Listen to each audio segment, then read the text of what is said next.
and stuff. It's money in the bank. Well, here we go. Look at this. Whoa. Thank you. Fantastic. Look at that. Ooh. And here comes yours, Mom. Thanks. I got to see what you think about that. Thank you so much. Thank you. But this is what they begin to be very careful about what they knock down and fix up. And it became the Gettysburg of the Wow. West, you know? So what do I do? Sip. So what's in it? Pear and champagne and vodka. Tastes pretty good. I got some pear liqueur under the counter. We'll have to have some of that when we get home. I don't know. It's still there if I drink it all. Once in a while I tap that stuff down there. I mean, come on. I don't know what makes this one with, but whatever. What's the point? You know, they made it a little bit different today than yesterday. It was very good, though. So you say pear? Because tonight they put champagne in it, Chuck. I think so. There was no champagne in it yesterday. Anyway. Well, this was a fun day. Yeah, I enjoyed it. It was great fun. And I enjoyed it more than anybody because I've been frightened that we'd be there till 10 o'clock at night in the No, bathroom. I enjoyed it more than anybody because 2-3 weeks ago I thought, geez, if I go to bed tonight, will I wake up in the morning? Yeah. Because I was feeling crummy. And I'm thinking, who You've cares? got to call us when that happens again. I think we should. So anyway, hey, it's whatever. No, it's not whatever. You pick up the phone and say, I'm not feeling well. No, it's just, come on. One thing I am for, I go to, if I make it, second Tuesday of the month, my classmates together. We, years ago, about 20, 25 years ago, 25 of us, 20 to 25 of us to get together. Today, if we could scrap up 3 or 4, I mean, it may be 4 or 5. I know, and they all talk about their and holy diseases. shit, no, well, I'm just saying, they're dead, kid.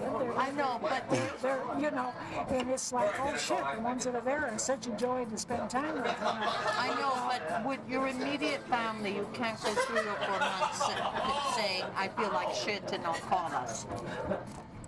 But she seems much better, doesn't she? I think so, yes. Anyway, we almost put I think there's, you know, nobody talks about pills. Nobody talks about doctor's appointments. You know, and it really doesn't leave a hell of a lot to talk about anymore.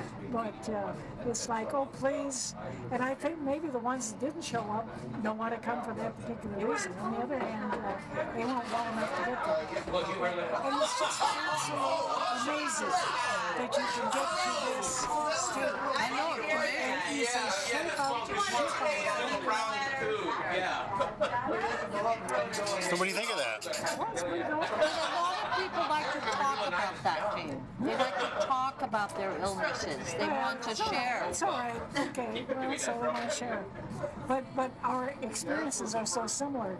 I don't need to hear about yours. I know, but you don't need to talk to them about it. You need to talk to us about it. Because what if somebody had found you dead in your house? Well, I would have said that's a conclusion. Did you know that Ferrari? Yeah, but that's not, that's not the conclusion we're waiting for. That's a conclusion. I mean, You need to call us up if you're feeling funny. No, that was just, I was actually glad I had that little. But at least you weren't feeling pain. No, I don't feel pain. You were just feeling goofy and foggy. Right. Pain is a bad thing. Isn't that good? They're a great family. I love pear. No, I've come to the conclusion I sort of stay away from, well, okay, another lesson learned. My mother never hung out with the depressing sort. She always looked for somebody who was upbeat. Well, no, we're not saying we want you to hang out with the depressing sort. We want you to call us if you feel badly. A lot of it's... Yeah, they're like myself. I I think that the stiff upper lip only goes so far. Well, what do you recommend after that? Call us. At least call us. I mean, we may not be able to do anything, but we can't say it's shitty. That's what I'm saying. Just call us. You know what my response is to that is grow up, for Christ's sake. But you can't, dear, that doesn't always work. Grow up. Get the hang. Does Gladys whine a lot? Sometimes. Sometimes. So what other cute animals have you seen besides eagles, vultures, rabbits, finches, raccoons, squirrels, Rabbits, mice. mice? Hey, you saw the cutest mice of all. I did. I saw the. Tell us about that. I've told. You saw the cutest mice of all. And they were fighting. Two deer mice fighting. They had an interaction with each other. And then they were startled because they realized they were being observed. They were like in a boxing ring out there. They were together, and one ran off, then turned around, took a look at the other, and came back and just beat the shit out of him. Came back and shoot him up. And how were their hearts? They were fair sized. They were little gray mice. They were field mice. I never seen them around the house before. They had lots of little. They were gray- brown with big ears, big round ears. And, but they came out together. One came out, the other one came out and joined him and looked at him. They were kind of like that, you know. Then one ran off, and then turned around and came back and just jumped on that first one Yep. and beat the living crap out of It him. was like watching Mutual of Omaha Natural Kingdom, and these were lions on the veldt. They were having this big fight right there in front of us, and they were oblivious to us. They didn't see us at all. They were like, there was an interaction between them. Actually, one ran off a couple of feet away and then came back and said, I am just going to kill you, and jumped on the poor guy. It was a couple of days after you left, Diana. And that makes me so angry, because I could have And then all seen of a that. sudden they came up like, what? And they disappeared under my chair. Yeah. But that little mouse that came out the other day, I told you about him. Yeah. He came walking along. I had seen him. I knew he was over there on the Harvard someplace. He came out by the books. He was between me and the chair, and I leaned over to him. He stopped, and he sat like this, and he looked up at me, and we had this kind of exchange of glances. And I didn't make any moves. I was like, I don't want to hurt. I could have taken his shoe and smacked him, you know. I thought, oh, you poor little guy, what's the matter? He stared at me. And I was hoping, go away, I don't want to hurt you. And he did. And later on, probably But you wouldn't have hurt in him, a day right? or two, I caught him in a trap or somebody. I mean, I've been trapping since.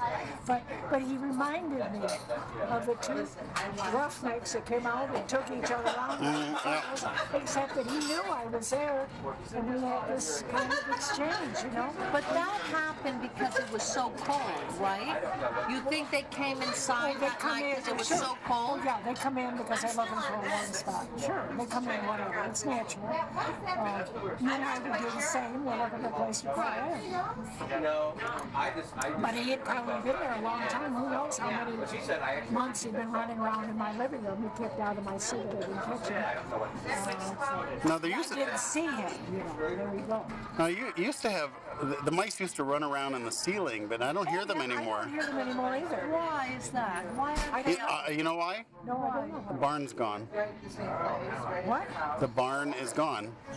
That's where they used to come from, and now the barn is But the gone. barn's been gone for years. I know, but I never. the mice The have been gone for years. mice have been gone for years too. Well, not that many years. I used to have some mice a few years back. When I first came, 22 years ago, no, he told me the story, and I was so looking forward to seeing their little eyes over the bed. Yeah. So there've not been mice in the ceiling for 22 years. Not around long enough. But, you know, it's sort of like, I mean, I really don't have anything against them. No, you just kill They're them. not nibbling on you, right? You just kill those little mice. That's what you do. No, well, I told you what my record is for the last 3 or 4 nights, you know. It's like, wow. So how many mice do you think you kill a year? Well, I don't know. 100 a year? No, I don't do that. Because there's a long time nothing happens. I don't hear a thing. It's only that I do really violent in the cage. And then they're alert. All right. Oh, they're in my cupboards down below again. They're down there where the pans are underneath the Yep. glass. And I'm counted, which irritates me because then I have to clean it out. Yeah. Clean it. And I do. And I clean out. Well, good. But I'm sort of interested in. I know the time of year they come in. Which is when? The fall. Well, usually in the fall. So this business of hanging around this spring is a little out of it. Maybe this was just loneliness, right? I doubt that very much. But it's a little out of kilter somehow. Loneliness for food, I'm sure. I really don't know. Loneliness for Well, they've food been and warmth. shopping. Yeah, they've been shopping. And they're into shopping a little bit. They're hopeful. They're certainly after that cheese, and I put a lot of juicy cheese on that and put down. That's very generous of you. That's where at least she puts more cheese on there than she actually needs to. But listen, Jean, there's no mice in the ceiling anymore. You've not seen them in 20. See, she's not seen them in 22 years. That's my point. Well, no, that's not true.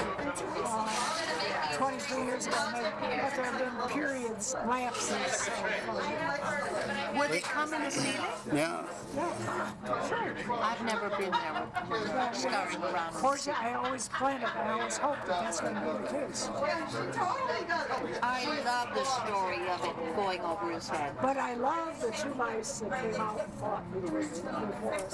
They were like lions. They were gladiators. Gladiators. I'm so damn annoyed I missed it. It was only They were 2 nights after I They were left. gladiators. And do his heart, dear. How was his heart going? They were magnificent.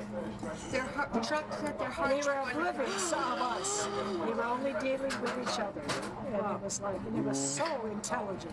Well, they were so fixed on each other that we were irrelevant. Yeah, no, they didn't see us. So what happened? You just put your feet up on the chairs? We sat there. With your feet on the ground or no? I don't know where our feet were. He stood there, and I sat there. You pulled your feet up. I was reaching in my pocket because I wanted to get a camera, but couldn't do it in time. And we just simply stared at them. It was mesmerizing because it was a whole other universe going on there. You know, these two were interacting. It was their community, it wasn't ours. Yeah. And we were privileged just to be peeking in on it, looking at it. So how long was the whole episode, do you think? 3-4 minutes. I don't know. I doubt it. It seems time seems. Well, there was the initial battle, and then one of them took off, and the other one just kind of laid there and kind of huffed and puffed. And then after a while, the second one came running back in, and it continued. Yeah. Like, okay, we're going to have this out. Yep. And we're like totally startled. So when it ended, did they just go in their separate Then they kind of took off separately. It was hard. I'm under this chair. Yep. But it was just well, this is interesting. Back when he was in grade school, when we moved in, we were in 7th grade or 8th grade when we moved in. Yeah. We had a dear friend, we became a dear friend, Dick Falls from Thompson, Illinois. He was Linda Bergen's husband. He came up and put our furnace in. It's our first fall. I came home from He also did he also fixed the trailer for the houseboat. Sure, he did. Yes, he did. He was evil. He died shortly after. Yeah. Because of It blew up. Something blew up. Yep. It killed him. Yep. It killed him in the blow-up? Yep. He was working with some explosive stuff, and it blew up. He was welding on this riverboat. It blew up in his face and died. Oh my Yep. God. There must have been gas in the tank. Yeah. So anyway, back earlier, Dick was a lovely man. Dick Falls. Dick Falls was a lovely man. He came and he put our friends in, put all the pipe for giving me grandson. I came home from school. I'm teaching. He's in about the 7th grade or the 8th grade. And I'm teaching. And I come home and he said, "You have a mouse." I said, "I do." Well, so he said, yes. He said, you have an extraordinary mouse because he sits over there like this and watches me while I'm working. I'd say, oh, you have a, what was that? Gerbil. A gerbil. Charles had 2 gerbils in a cage down in his room. He had left the door open that morning and the gerbil went walking. And Dick Falls is looking over there occasionally saying, oh, there's the gerbil watching him, who is mouse-like, a little bigger. And he sits up and kind of watches you. He's very sociable. You know, he likes company. And he didn't go over and smack him or kill him. He just said, oh, you have a gerbil. Or you have a mouse. You have a mouse. He said, you have a mouse. A very big mouse. And I said, oh, okay. So then I put it together. My kid had left his gerbil cage open when he was playing with the gerbil in the morning. And Dick, I still remember Dick being very, Dick, I mean, everybody else would have killed the gerbil. Said it was a mouse. The gerbil, But the gerbils aren't colored like mice. They're orange. They're like calico. But Dick just said, oh, you have a mouse. And he kept on with his work. And he was a lovely man. When he said, oh, you have a gerbil. Oh, I want to ask you though about, and Diana's heard this story many times. How long did we have that little raccoon from Bill Cashel? Not too long. 3 months? 3 months? I doubt it. He got away pretty early. Now we had him in it. We peeping on the people. Yeah. We had him inside for about a month or two, and then we stuck him out. And then we stuck him outside because he wouldn't behave. Well, he was under our bed, and here's Kashel on the one side, and I'm on the other side. Kashel saying he's back under the bed, and Kashel was so funny. So he gave it to you as a present? I don't remember how Yeah, he gave it. But do you remember it was? we built a cage. I built a cage out of fencing. Yeah, it was another one of those deals. But how did it get inside? Well, we brought it inside. Yeah. I mean, come on, you don't want the poor little baby out there by itself. And it wasn't that little though when we got it. Kept it in a box, but then he got out and he was under the bed. And here's Kashel in my bedroom, looking on the one side and I'm looking on the other side. He was really only half tame because he wasn't frightened of you, but he didn't like to be picked up. Well, listen, people in their right minds do not keep wild animals in their houses. I mean, that's a given. But we're not all real smart. But how did it work out that you then picked him up and he peed on the people, on the guests? He did that. He just when you picked him up, he pissed. I don't remember. But you remember. I do. You do. You dealt with it. But we built this cage out under the tree, and it was all great fun.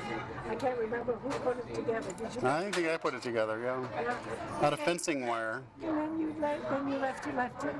And eventually he escaped, and I think we were glad he escaped. We were glad he was gone. I mean, come on. He escaped, but he still had time in the house, peeping on the He had been in the house a month or two, and we realized that was not workable, so we moved him outside. See, this was not new to me. I don't know if these guys knew it or not. But when I was a little girl and we lived in Yorkville, I had my one close friend who lived down the street. She was a little slow mentally. She wasn't just real quick with the sharpest knife in the drawer, you know? So her mother and father and aunts and uncles were extremely nice to me. It was like come and play with Dorothy, you know? And Dorothy was sweet. She was nice. Well, Dorothy's house was fascinating because they had a pet raccoon that had the run of the house. And he wasn't a baby, he was a big guy. Mm-hmm. He'd been there for quite a while. So I just thought, oh, everybody has a pet raccoon. Mm-hmm. So eventually, even in my old age, out there in Carroll County, when somebody shows up with a raccoon, I said, that's nothing. You know, what? I mean, Dorothy's raccoon was a lovely animal. We had great fun with it. When I don't remember a name. Did it have a name? Did we call it anything? I don't recall a thing. And how did it get along with the cats? I have no idea. Because we had cats. That wasn't my concern. I never worried about it. We had cats. Did you have the big coon cat at that point? No. With it? No, he was long gone. We had many cats come and go. I had a cat one time. Kasho will go back on this one. If you ever ask Kasho, he'll know this chapter and verse. He will never forget it. I had this mama cat. We had a litter of cats at least once a year, maybe all often. She had a barrel out in the garage, which hadn't been closed in totally yet. Had straw in it, had a lid over it with a little opening. But that was mama cat's if she wanted to live there. Often she had her baby kittens inside with us, but her baby kittens that year ended up out there. So Kasha comes along and he says, "Gee, Jean, you have anything new going on?" I said, "Yeah, I think we have new kittens." He said, "Oh, well, let's go look at them."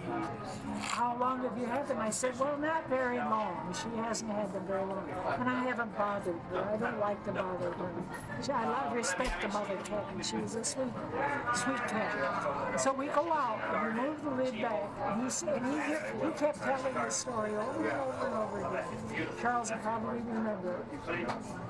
He said, "I'll never forget Jean reaching in and going down and bringing out a baby kitten." Oh yeah, lovely little black and white kitten. Reaching down and pulling out a lovely little black and white kitten, except that it had 6 legs. Or 8 legs. Maybe 8 legs. 2 and 2 and 2 and 2. That's 8. He said, "I never forget Jean standing there with her mouth open, like that, looking at this kitten." Well, I can't remember. It's like, my God. And he said, of course, she put the cat back. And I can't remember what happened after that. But Kasha never forgot that. In the years, if you talk to Kasha today on the phone, He remembers it. he'll tell you that chapter and verse. So how about the day that she reached in there and pulled out the 8-legged kitten that mother cat. How about the cats? How about the cats and the possums? How did they get along? Didn't we used to like put food out and the possums Well, I'll would tell you show up? what, no, we didn't want possums. We didn't want them. Came. But I tell you what, do you remember the chimney out by the furnace? Yeah, I remember. That little opening down. Yeah. And the possum got in there. No, it wasn't possum. It was a groundhog. Because the dog was going nuts. And we set up a box. Possum. No, it wasn't a possum. It was a groundhog, and we set Your up. dad, when you went out and got that. Yeah, and we took it down and released it in the park. Not a ground. No, I it- know there this with is the right, cats? you're right. And he had yellow teeth. He had But yellow- it was there eating with the cats? No, that was a different story. I think I'm good. Are you all right if I have a glass of Absolutely, please. Order me a glass of vino too. Thank you. Not me, I'm fine. That's right. No, that was the wildlife type. Now, So one- tell me that story again. This groundhog came with the cats? No, To eat with the those cats? are two different stories. I'll tell you what, when I had the cousins there one summer, Which cousins? Greg, Brad, anybody else? I don't remember. Anyway, the guys who staying there, they're all teens, and maybe a little younger than Charles. So he's off maybe to university, and they're hanging out there in the summertime. Lyle was making paint down in one apartment or another. They're making paint, yes. And anyway, in the evening, you take the flashlight and you flash it out toward the big tree, the one that you saw pictures of. Yeah. And there'll be bright eyes all over everywhere. Up and down. Down, mostly down. Foxes They're and what? raccoons. A whole raccoon family is out there. Mother, daddy, and 5 or 6 kids. And they're all shining their little bright eyes. See, when the light hits them, they reflect back at you. And my guys, my 2 boys were like, can't believe what they're saying. And I'll take the check. And do you think that your neighbor poisoned the cat? Oh, out in Idaho, I have no doubt. I know exactly what the son of a bitch did. He killed my tomcat. He did. You But remember? what was the tomcat doing? Was he misbehaving that badly? Well, he's probably getting over and getting his garbage or something like that. Who knows? He was acting like a cat. But Who you knows? still don't kill But the my cat. cat. But don't you think the cat got into some poison earlier and then you nursed it? Poisoned the cat. He went out and I he think said- so, yeah. He said something because I got to know that man. He had two teenagers. Yeah. Neither one of them cared for their father at all. The girl would go over That across tells the you way something. to the supermarket, and she would use the payphone over there to call her boyfriend. I knew that because I saw her. Then he had a son Yes. who was playing really honcho, really great, doing great stuff on the local football team. And the old man would go down and run up and down the sideline of the football field and holler at the kid about what he was doing right and what he was doing wrong.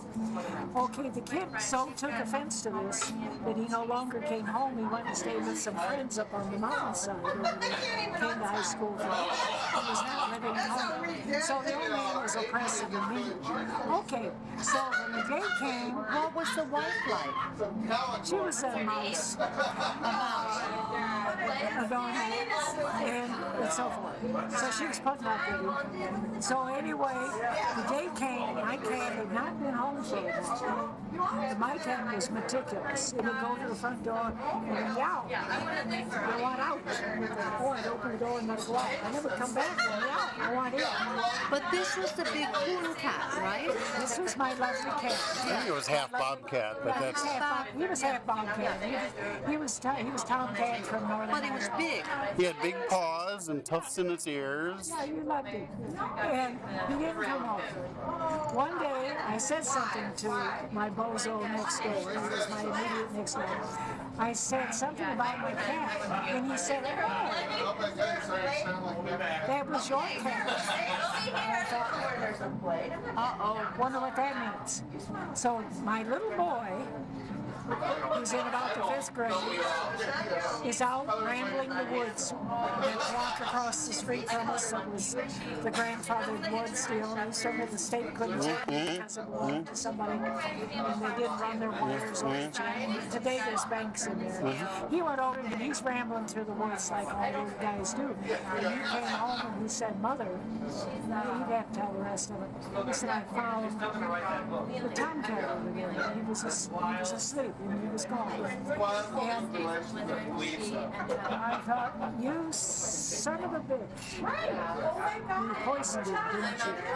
Because you knew that was my cat. You knew. In other words, it was not news to you when you lost my cat. You knew. You knew. Because you were expeditious in this little scenario."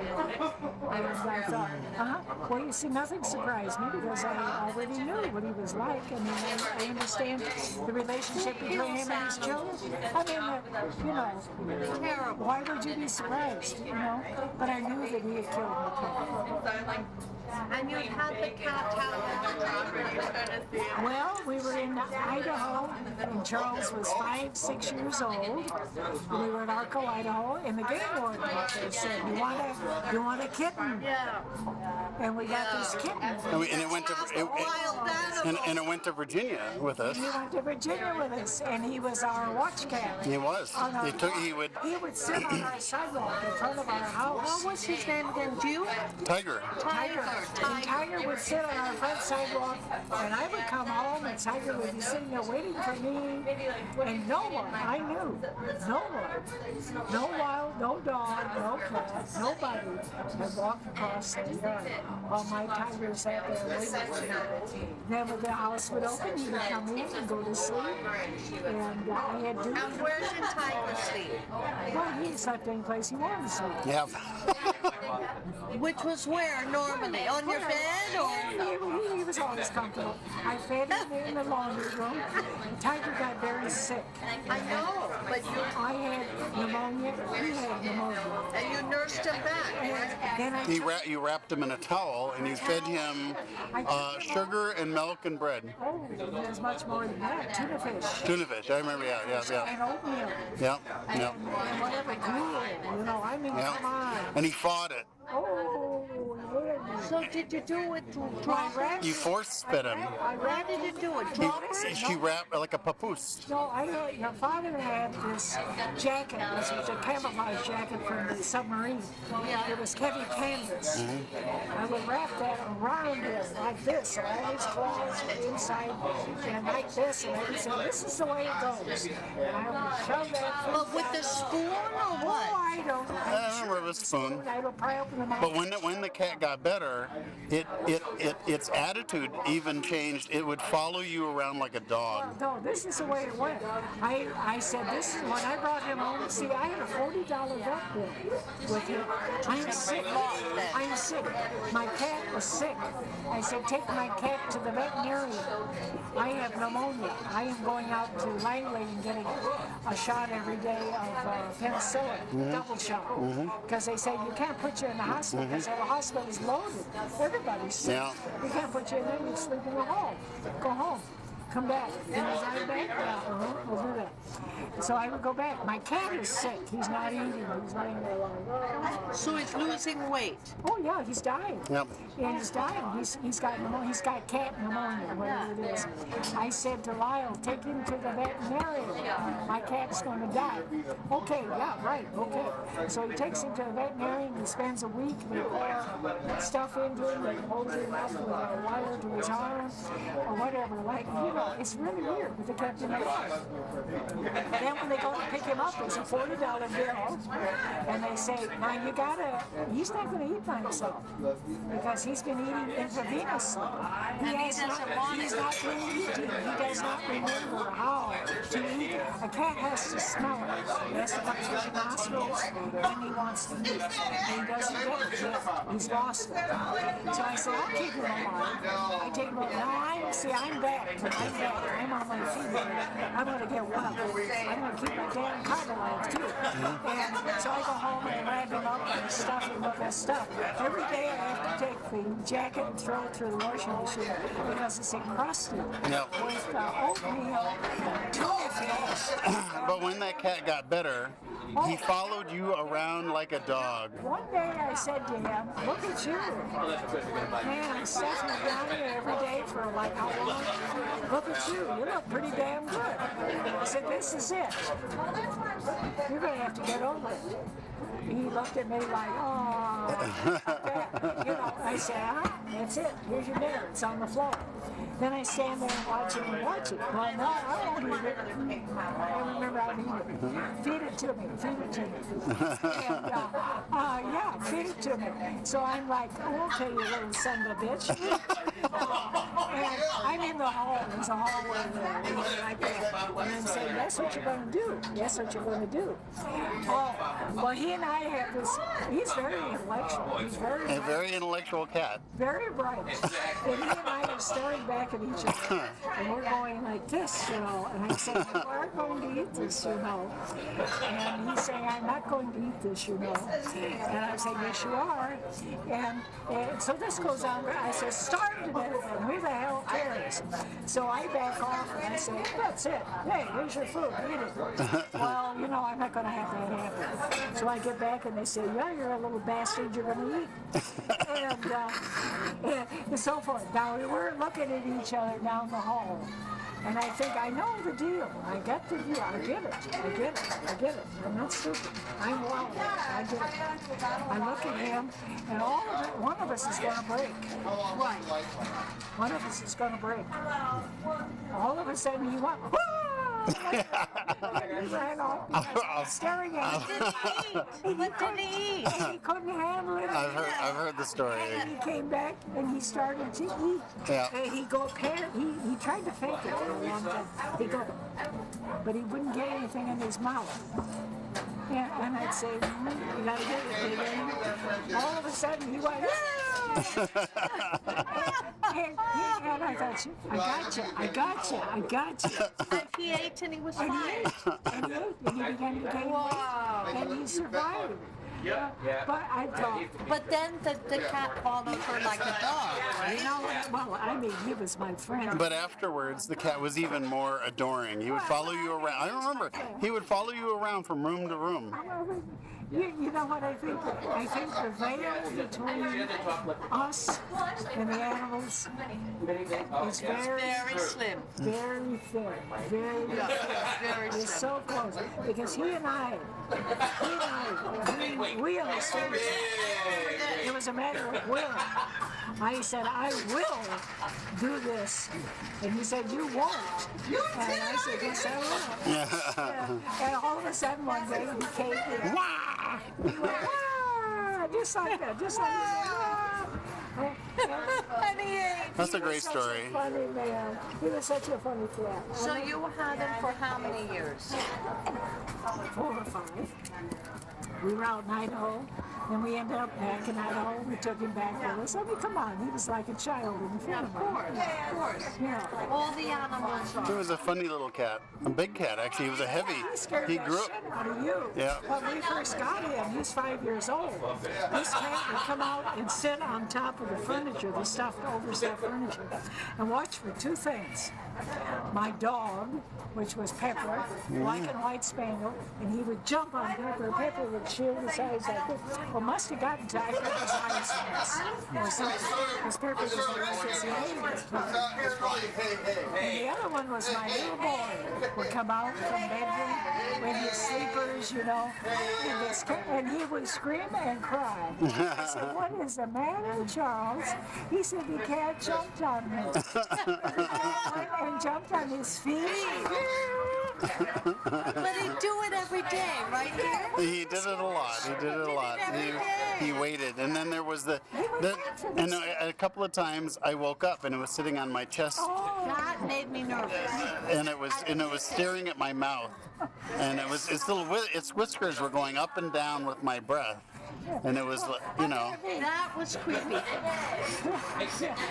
You used to hear these stories about the cats would suck the breath out of the babies.